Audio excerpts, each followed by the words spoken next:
मान लीजिए पनीर है या जो भी आइटम्स आप यूज करते हैं वो सब के सब इसके क्या है, डेरिवेटिव प्रोडक्ट्स है। मतलब क्या कि डेरिवेटिव मार्केट अपने आप में कुछ नहीं होता है, एक ऐसा मार्केट, एक ऐसा प्रोडक्ट, एक ऐसा इंस्ट्रूमेंट होता है जिसका खुद में कोई वैल्यू नहीं है, ठीक है। उसका वैल्यू उसके अंडरलाइंग एसेट से डिराइव किया जाता है, ठीक है। मतलब यहाँ मिल्क जो हुआ वो हमारे लिए क्या हो गया, अंडरलाइंग एसेट है, ठीक है। अब ये अंडरलाइंग एसेट कहने का मतलब क्या कि ये पनीर का रेट एक्चुअल में कैसे निकल के आएगा, मतलब ये कैसे कहा जाए कि पनीर कब महंगा होगा, ठीक है। ऐसे तो पनीर का कोई एग्जांपल नहीं है कि पनीर कब महंगा होगा। मान लीजिए आप जो बिस्किट खा रहे हैं वो बिस्किट कब महंगा होगा,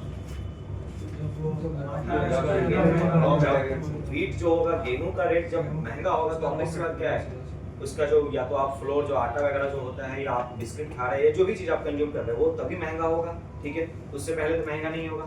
तो सेम यहाँ भी ये चीजें कि डेरिवेटिव जो हम लोग यूज करते हैं, यूज करने का मतलब ये यहाँ जो आप लोग फ्यूचर्स एंड ऑप्शन ट्रेड करते हैं उसका एक्चुअल में खुद में कोई वैल्यू नहीं है, ठीक है। वो वैल्यू लेस होता है। बस कहने का ये मतलब होता है कि उसका वैल्यू डिराइव किया जाता है। डिराइव किससे किया जाता है, तो उसके अंडरलाइंग एसेट से, ठीक है। तो डेरिवेटिव मार्केट क्या हो गया कि एक ऐसा मार्केट है जहां पे हम लोग क्या करते हैं, उसके डेरिवेटिव्स का वैल्यू डिराइव करते हैं उसके खुद के अंडरलाइंग एसेट से, ठीक है। जैसे जस्ट फॉर एग्जांपल ये हो गया, मिल्क हो गया, उसका डेरिवेटिव प्रोडक्ट्स जितने भी है, जैसे कि आप एक इसका बहुत सिंपल कैलकुलेशन आप करके देख सकते हैं। जैसे कि मान लीजिए पनीर ही है तो 1 केजी पनीर को बनाने में क्या कितने लीटर दूध का कंजप्शन होगा, ऑन एन एवरेज 4-5 लीटर तो लग ही जाएंगे मिनिमम साइड पे, ठीक है। अब दूध का रेट आपको क्या है आज के रेट में, वही 60-70 रुपए जो भी लीटर आ रहे हैं, ठीक है। तो उसके अकॉर्डिंग 4 लीटर दूध खरीदने में ही आपका क्या होगा, ऑन एन एवरेज कुछ पता चलता है 200-300 रुपए लग गए, ठीक है। बाकी सिर्फ दूध रख देने से तो पनीर नहीं बनेगा, पनीर बनाने का कुछ और भी कॉस्टिंग है, ठीक है। तो सारे कॉस्टिंग को इंक्लूड करके क्या होता है, पनीर का रेट आज के रेट में आपको जो वही 350-400 रुपए किलो दिख रहा है। तो सेम पॉइंट यही है कि जब भी आप मार्केट में जो भी कोई भी ऐसा प्रोडक्ट आप यूज कर रहे हैं, ठीक है, वो सबके अंदर क्या होता है कि जब तक उसके अंडरलाइंग एसेट का वैल्यू नहीं निकाला जाएगा ना, ठीक है ना, तब तक उसके डेरिवेटिव प्रोडक्ट्स का कोई वैल्यू नहीं है। तो जैसे मान लीजिए फॉर एग्जांपल हम लोग ट्रेड करते हैं, मान लीजिए जैसे एक रिलायंस स्टॉक हुआ। अब रिलायंस का रेट अगर मान लीजिए मार्केट में चल रहा है 2500, ठीक है, तो ये रिलायंस एक्चुअल में अंडरलाइंग एसेट हुआ, ठीक है। मतलब किसी भी फ्यूचर एंड ऑप्शन को जो आप ट्रेड करते हैं उसमें इसीलिए हम लोग अब यहाँ से वही कनेक्ट होता है कि कभी भी फ्यूचर ऑप्शन ट्रेड करने के लिए उसके चार्ट को कभी भी नहीं देखा जाता है, ठीक है। कभी मार्केट में फ्यूचर का चार्ट मत देखिए, कभी मार्केट में ऑप्शन का चार्ट मत देखिए, ठीक है। जब भी देखिए तो उसके अंडरलाइंग एसेट का चार्ट देखिए। क्यों? क्योंकि आपको अगर सिर्फ पनीर का रेट दे दो और आपको बोले कि पनीर के रेट से देख के आप ये मुझे बता दीजिए कि पनीर का रेट कि कब महंगा होगा या कब सस्ता होगा, बता सकते हैं। बट सेम अगर हम दूध के रेट को अगर मैनेज करेंगे, अगर देख रहे हैं तो हम ये बता सकते हैं कि पनीर कब महंगा होगा। क्योंकि दूध अगर 2 रुपए लीटर महंगा होता है तो पनीर तो ऑब्वियस बात है कि 10 रुपए लीटर में या 10 रुपए केजी महंगा हो जाएगा, ठीक है। तो यही कहने का मतलब यहाँ आता है कि रिलायंस हुआ और एक होता है जैसे हमारे सामने रिलायंस फ्यूचर। अब रिलायंस फ्यूचर है तो रिलायंस फ्यूचर का रेट जो भी चल रहा है XYZ, तो रिलायंस फ्यूचर का रेट कब बढ़ेगा या कब घटेगा, जब रिलायंस का रेट बढ़ेगा या रिलायंस का रेट घटेगा उसी के अकॉर्डिंगली रिलायंस के फ्यूचर का प्राइस भी बढ़ेगा, फ्यूचर का प्राइस भी घटेगा, ठीक है। बिना फ्यूचर के प्राइस बढ़े और मतलब अंडरलाइंग एसेट के प्राइस के ना तो बढ़ने और घटने से, ठीक है, उसके बिना कभी भी आपको रिलायंस के फ्यूचर का प्राइस कभी भी चेंज नहीं होता है, ठीक है। तो सिंपल फॉर्म में डेरिवेटिव मार्केट एक ऐसा मार्केट है जिस पॉइंट पे, जिस मार्केट में हम लोग क्या करते हैं, ऐसे स्टॉक्स या ऐसे हम लोग इंस्ट्रूमेंट को ट्रेड करते हैं जिसका आपस में कोई वैल्यू नहीं होता है, ठीक है। तो उसके वैल्यू को डिराइव किया जाता है उसके अपने अंडरलाइंग एसेट से। क्लियर ये पॉइंट? कोई इसमें पहले डाउट है तो बताइए। मतलब डेरिवेटिव्स मार्केट होता क्या है, बस सिंपल फॉर्म में या व्हाट डेरिवेटिव मतलब कि एक ऐसा मार्केट, एक ऐसा प्रोडक्ट जिसका वैल्यू हम लोग कहीं और से डिराइव कर रहे हैं, ठीक है। अब डिराइव कहां से कर रहे हैं, तो उसके अंडरलाइंग एसेट से, ठीक है। अंडरलाइंग एसेट ये हो गया। जैसे हम लोग निफ्टी फ्यूचर ट्रेड करते हैं, ठीक है, निफ्टी फ्यूचर एक्चुअल में मूव खुद में कुछ नहीं होता है।